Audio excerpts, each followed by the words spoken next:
Hi everybody, Josh here from the Leeds Lounge, coming out with a video this week ahead of our game against Southampton at the weekend. So we're going to go in and talk about some of the players and the lineup, mainly for Leeds, not touching on sort of Southampton. You want any kind of statistical breakdowns, I suggest you go and take some other channels, sort of like Lucky Leeds or Andrea or anybody like that. They'll have like all the statistic analysis on there for you. But without further ado, we're going to get into the video.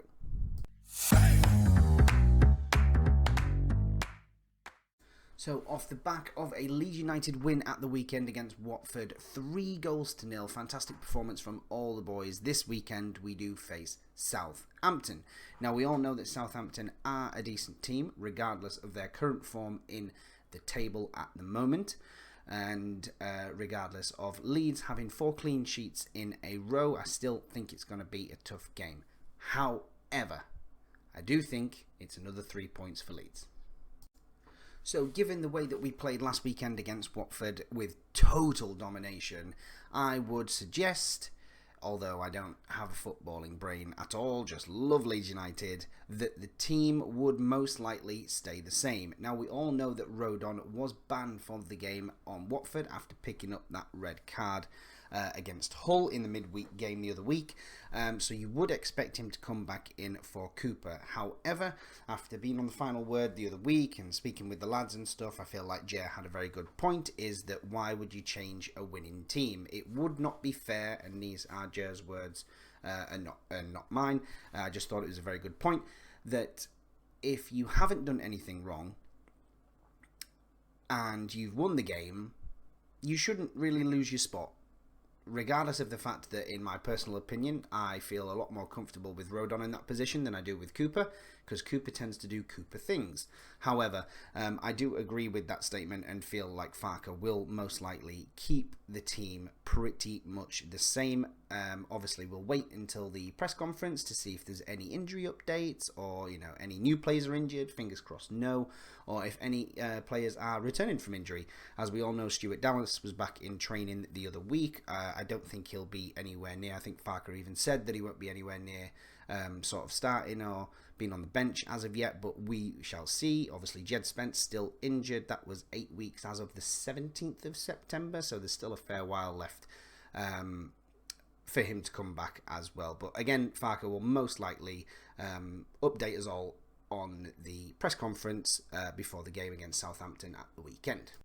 So let's start this talk off about Jaden Anthony. Came on against Watford at the weekend, and in my opinion, absolutely fantastic performance for such a short period of time. Dan James obviously with the 2 assists prior to Jaden Anthony coming on, and obviously then Anthony with his first goal for Leeds. So, fantastic start for him and for everything that we saw him do. I thought he was absolutely phenomenal. Collected the ball where he needed to, playing forward, obviously getting the goal as well is obviously absolutely fantastic for him, with the just flawless assist from Jorginho Rutter. So I think Jaden Anthony, fingers crossed that he is fit. Obviously we didn't see anything in the game that he wouldn't be, so he'll be most likely, I'd say you'd start Dan James, and Anthony would also come on as an impact player there.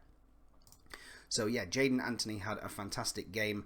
Obviously, there's a very split decision between sort of Dan James and Jaden Anthony. Obviously, going off of what you would call the statistics, Dan James has the most assists currently in the Championship. So I don't think that, as a confidence player as Dan James is, he should play within that position. I think he should start. I don't think he's really at risk of letting anything too detrimental for us conceding, as we've seen that in previous games.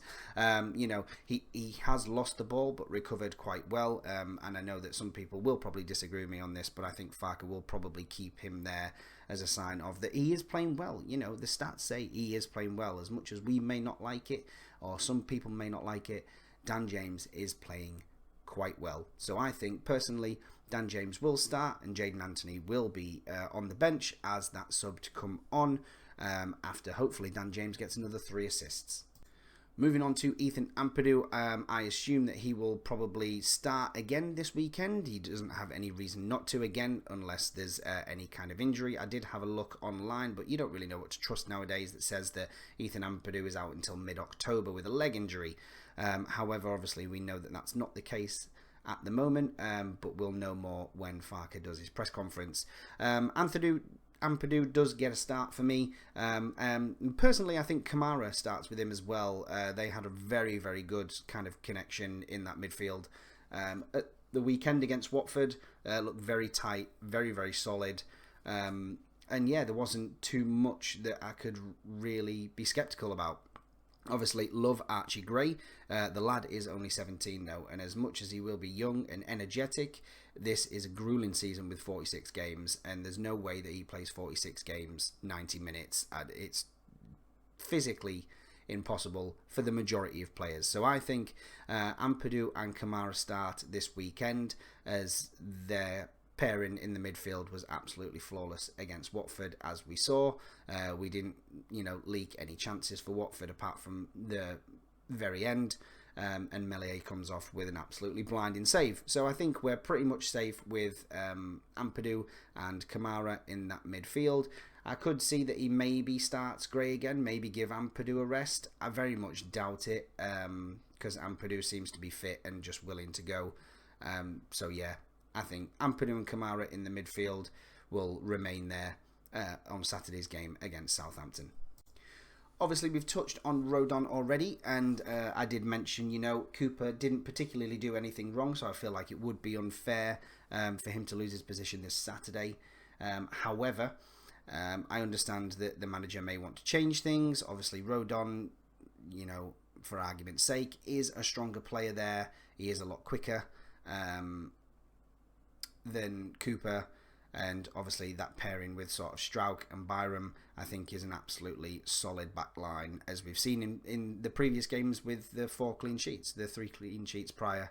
Rodon has been an absolutely amazing player since he's come from Tottenham, and I feel like we should do everything that we can to hold on to him, because he's absolutely blind in that position.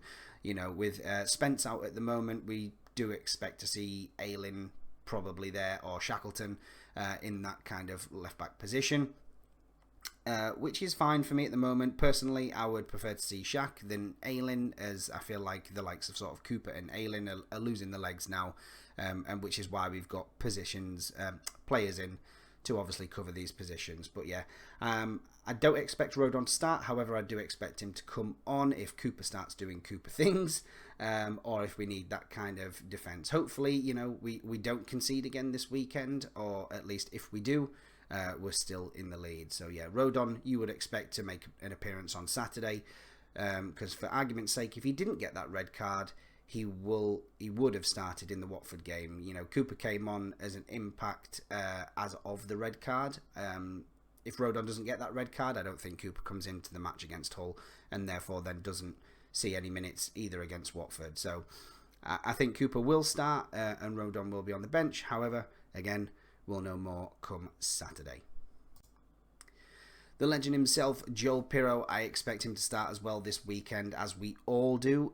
Obviously, Pirro hasn't necessarily impressed me as much as I thought he would. Obviously, yes, his goal-scoring ability is absolutely fantastic. He finds himself in amazing situations, as a number 9 should.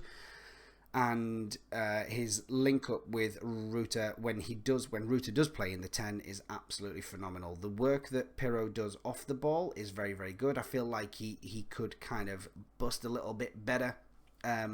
His work rate doesn't look like it's too high at the moment, but then again, you can't argue with his end product.